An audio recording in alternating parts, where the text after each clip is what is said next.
Temps d'Agora dans quelques instants.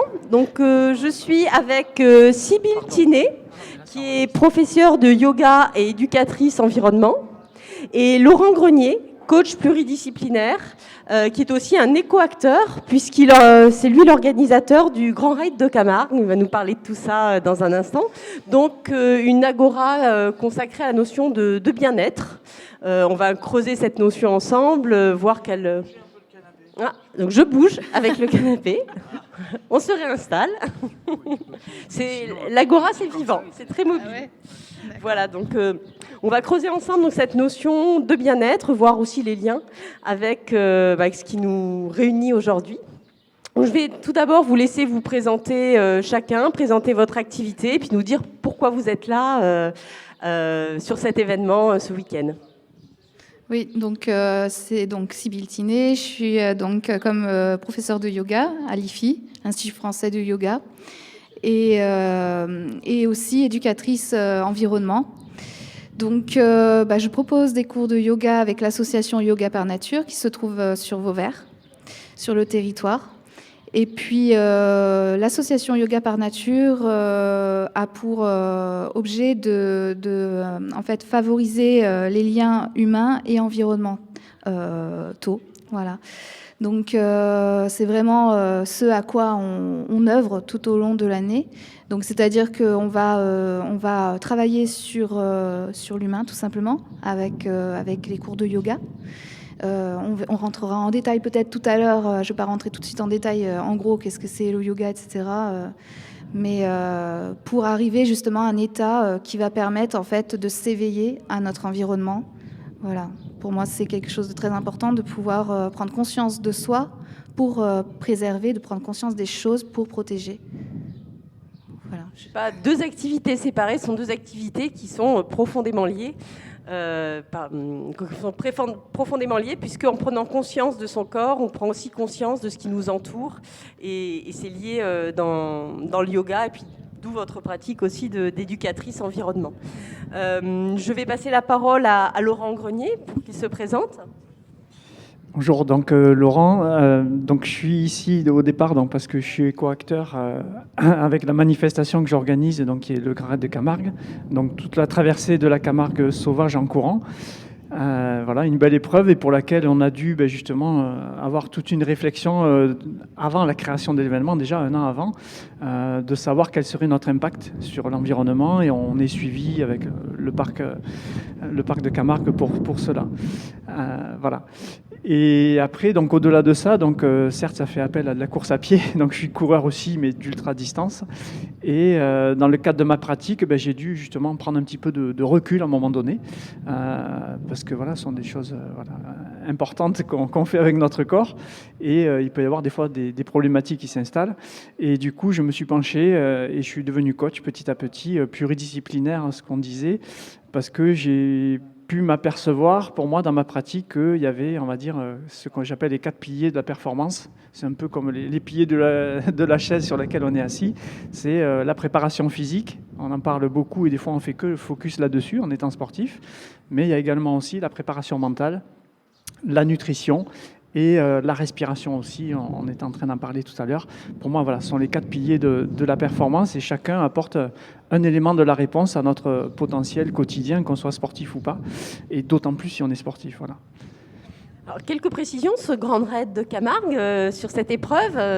Donc, Grand Raid, j'imagine, ça veut dire épreuve un peu longue, épreuve un peu difficile aussi. Voilà, il peut être un grand raid, des fois aussi. C'est raid pour certains, parce que oui, bon, ça fait appel à une longue distance, traverser la Camargue. On a mis une distance de 100 km entre Salins-de-Giraud et les remparts d'Aigues-Mortes, mais on l'a décliné en d'autres distances aussi, avec un marathon, 42 km, un 30 km et un 10 km, qui part, lui, du cœur du domaine de Jarras, donc l'Istel, et qui arrive aussi au pied des remparts. Voilà. Et donc c'est une discipline qui est magnifique, hein. Puis la pratiquer dans un milieu naturel comme ça, sauvage, où on a exceptionnellement une fois par an cette autorisation de pouvoir traverser le milieu sauvage, c'est un cadeau, c'est merveilleux. Moi, chaque année, je suis ému parce que traverser des contrées comme ça, c'était mon rêve au départ de le vivre personnellement en tant que coureur et de pouvoir le partager avec d'autres et leur apporter cette sensibilisation après qu'il y a derrière. C'est merveilleux, quoi. Et vous avez dit que vous avez travaillé sur l'aspect, j'imagine, logistique de cet événement pour qu'il puisse traverser ces espaces naturels. C'est vrai qu'il y a eu une grande polémique cette année autour notamment du Tour de France, avec les épreuves sportives génèrent une logistique importante. Autrefois, on n'avait pas forcément conscience de tous les impacts. Donc, vous pouvez nous en dire un petit peu plus sur les mesures que vous avez prises pour que cela respecte les milieux naturels ? Tout à fait, donc c'est important et c'était un préalable pour que la manifestation puisse exister, sinon elle n'existait pas. Donc dans ce qu'on a fait comme protocole de fonctionnement, c'est que le public qui est censé venir voir les coureurs donc ne peut pas pénétrer le parc. Voilà, donc pour voir les coureurs, on les voit au départ à San Giro, on les voit au Sainte-Marie-de-la-Mer, éventuellement on peut prendre son vélo et faire la digue à la mer, mais après ce sont des propriétés privées ou des endroits qui sont inaccessibles au public. Donc déjà le public est restreint. Ensuite, les coureurs donc, sont dans une situation, on va dire, d'autonomie, avec des ravitaillements et donc des bénévoles qui vont ravitailler les coureurs en pleine nature, mais qui ont, on va dire, des espaces de ravitaillement qui sont très fonctionnels, hein, avec les poubelles recyclées, etc., bien sûr. Et les coureurs eux-mêmes doivent être gestionnaires déjà par eux-mêmes de ce respect environnemental, parce que c'est pas de déchets par terre, c'est une autodiscipline que justement les coureurs de nature ont déjà par instinct, mais des fois il faut appuyer un petit peu plus sur le bouton, et donc on est là pour leur rappeler ce qui est bien, sinon on les laisse à manger aux moustiques. Voilà. Et après, pour le transport, donc on insiste pour le covoiturage, et on a mis des navettes parce qu'on est sur un parcours itinérant. On part de San Giro, on arrive à Aigues-Mortes. C'est pas un parcours en boucle, donc on a mis des navettes bus où on met des prix les plus bas possibles pour inciter justement les gens à prendre la navette et à diminuer, on va dire, l'indice carbone. Voilà, il y a plein de sujets sur lesquels on travaille, et puis les partenariats aussi. On essaie de trouver des partenariats avec des personnes et des sociétés qui partagent le même souci environnemental que nous. Voilà, on va loin dans la démarche. D'accord. Dans la pratique sportive, déjà, il y a une conscience à acquérir, aujourd'hui une responsabilité à acquérir par rapport aux espaces que l'on traverse, comme vous l'avez expliqué, aux conséquences de cette pratique. Je voulais vous interroger tous les deux sur ce lien que vous avez commencé à dévoiler tout à l'heure entre la conscience de son corps et la conscience de son environnement. Oui, alors bon, justement, donc moi, l'objectif, comme j'ai dit tout à l'heure, c'était de voir en fait, comment on peut. Je me suis posé la question parce que j'ai dû écrire un mémoire par rapport à mes études de yoga en fait, et je me suis donc la thématique de ce mémoire, c'était sur la reconnexion à la nature. Est-ce qu'on peut se reconnecter à la nature par la discipline du yoga, en l'occurrence. Donc aussi, ça peut être par le sport, tout simplement aussi, ou enfin voilà. En l'occurrence avec ce que disait Laurent, effectivement. Et effectivement aussi, je reviens sur les 4 piliers que Laurent a énoncés tout à l'heure, notamment sur le mental, comme quoi effectivement c'est important. Nous aussi, dans le yoga, le mental, on va venir travailler sur le mental. Donc ça rejoint aussi ce qu'il disait.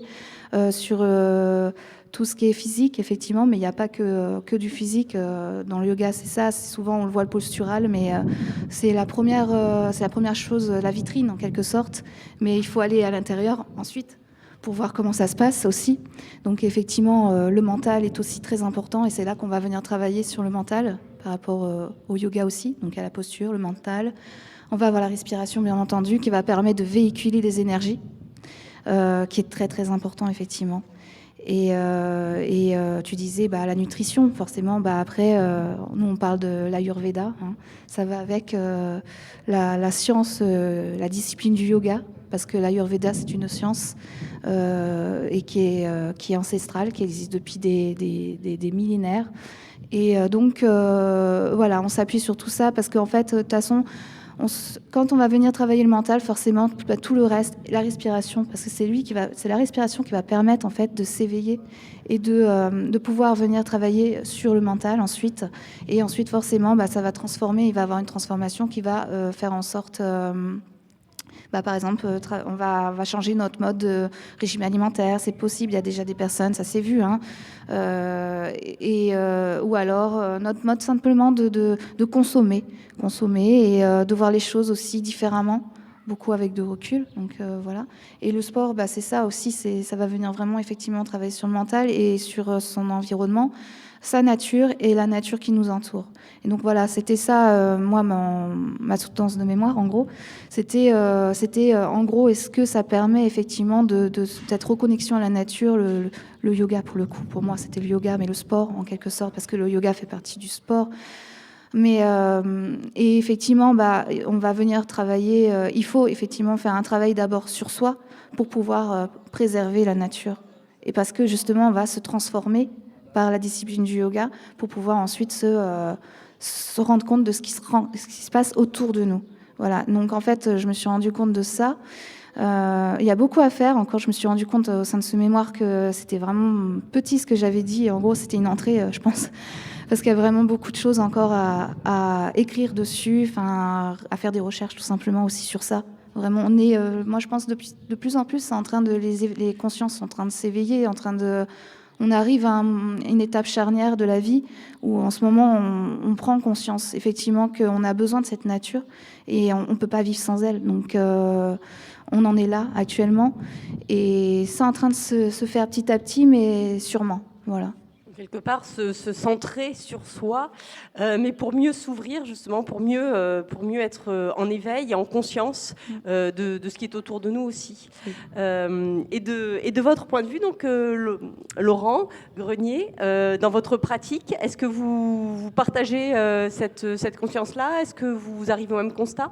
Tout à fait, pleinement. C'est beaucoup de mes interventions, c'est-à-dire que donc on parlait de ce rapport à la nature et quand on fait du coaching sportif et qu'on s'intéresse, on va dire, à ces 4 piliers dont on vient de parler, on voit que chacun est en cohésion, on va dire, de fonctionnement l'un avec l'autre. On parlait tout à l'heure, j'ai parlé de la respiration cellulaire, c'est-à-dire comment notre corps va nous permettre de fabriquer notre potentiel énergétique. Tout simplement, on va avoir une entrée d'oxygène, c'est-à-dire je prends tout l'air que je peux capter et qu'après je peux transporter par mon système cardiovasculaire, utiliser dans mes muscles et pour fabriquer notre potentiel énergétique, ce qu'on appelle l'ATP, notre corps il va prendre toute l'oxygénation, le meilleur de nos nutriments. C'est-à-dire vraiment, ça c'est le contact avec la nature, c'est-à-dire j'ai besoin de mettre des bons nutriments dans mon corps pour avoir derrière une bonne pratique.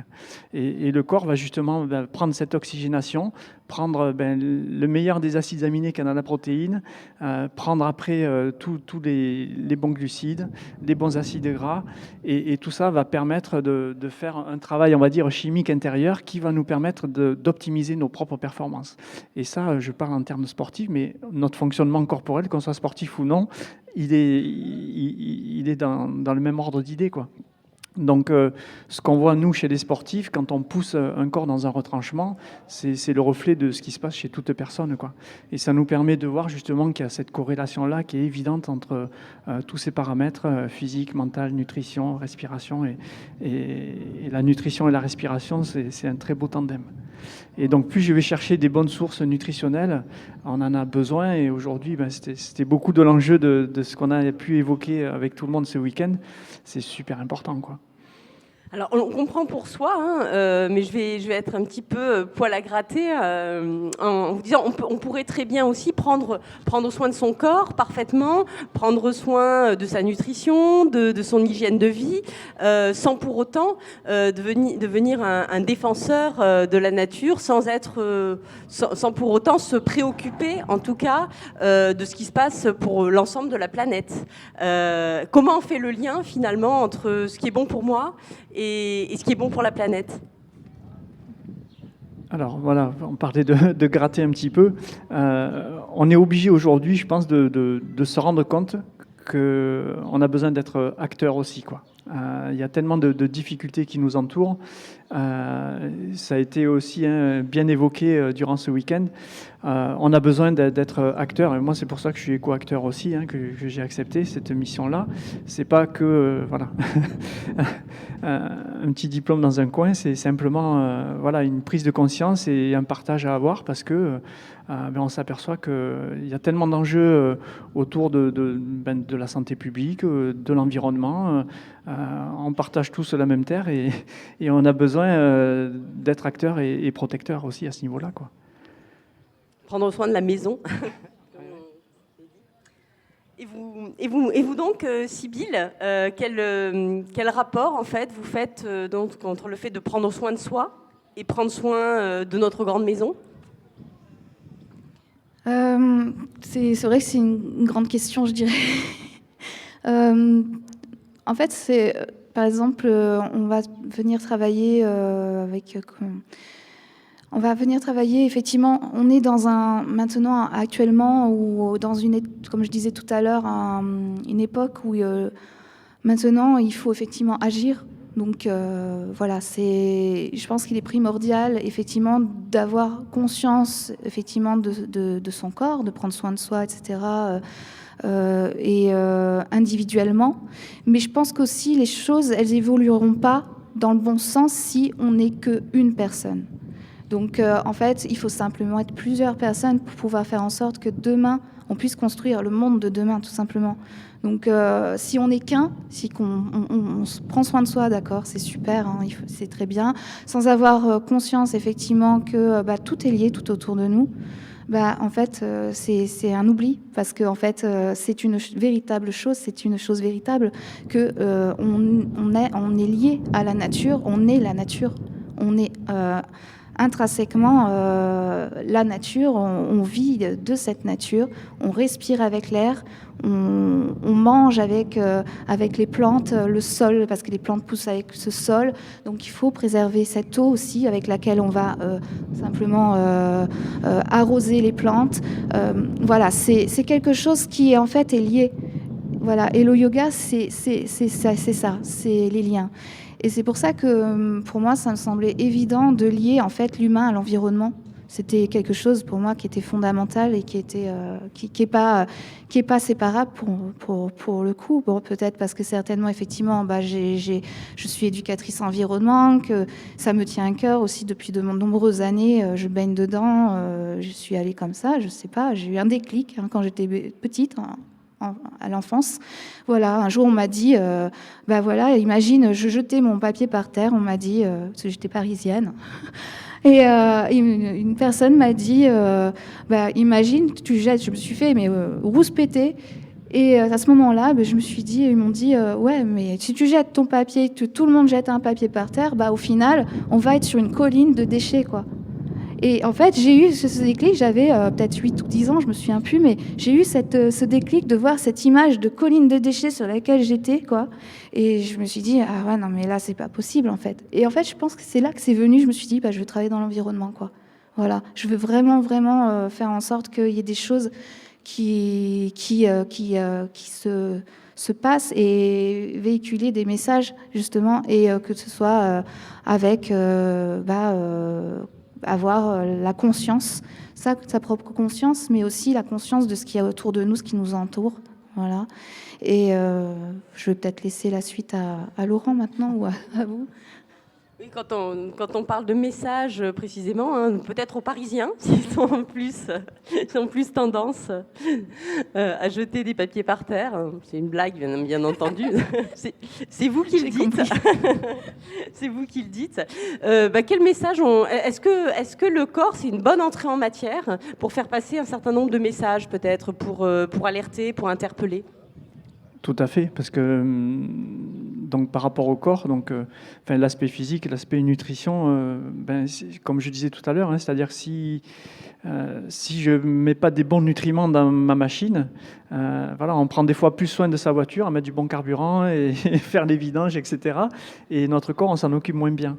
Et on s'aperçoit que mieux on va mettre des bons nutriments dans notre corps, mieux il va fonctionner, quoi. Et ces bons nutriments, ils sortent justement d'une bonne terre, d'un bon terroir, de bonnes plantes et qui bénéficient de tous les soins dont on a pu évoquer, on va dire, la plénitude et on va dire de la reconnaissance qu'elle mérite dans le quotidien, quoi. L'agriculture, c'est une base, hein, c'est avec ça qu'on se nourrit. Un véhicule, on le nourrit pas pareil, mais nous, on se nourrit avec l'agriculture. L'agriculture est un grand sujet et elle subit beaucoup de dommages depuis beaucoup d'années. Voilà, on a vu défiler ici beaucoup de producteurs qui ont une attention vraiment...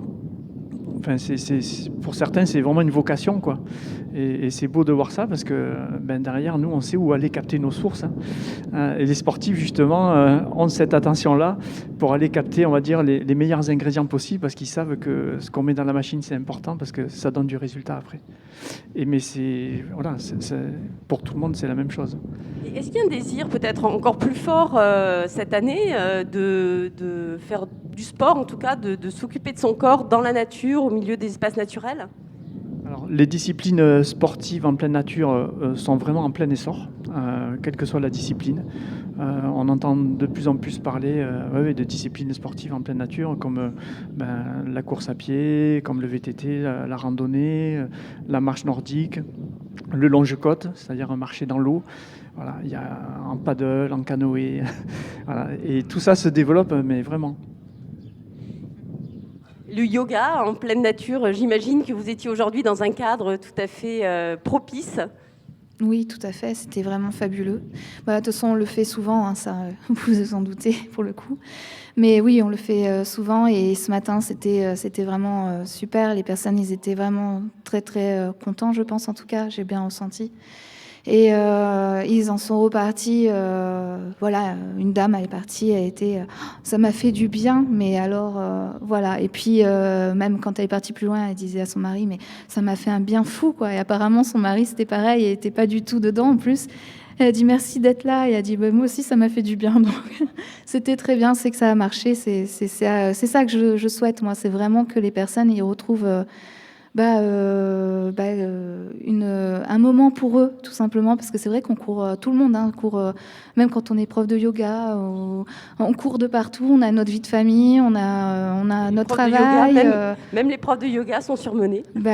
Surmenés, peut-être pas, je pense pas, parce qu'on a ces outils qui permettent justement, effectivement, de faire en sorte de ne pas être surmenés, mais effectivement, ça peut arriver quand même d'être, en tout cas, peut-être dépassé à certains moments, parce que le travail, la famille, il y a des choses qui vont pas. On est humain. Donc ça, c'est tout le monde. On est tous humains. On a tous des émotions. On a tous des expériences différentes. Voilà. On a tous aussi un passé qui fait que on est comme on est aussi. Donc il faut se construire des fois avec ça aussi. Donc voilà, mais le yoga, faut le savoir, c'est vraiment un outil vraiment fabuleux. Et comme en tout cas, il est bien mené, bien entendu. Faut faire attention, hein, il y a toujours des choses à éviter.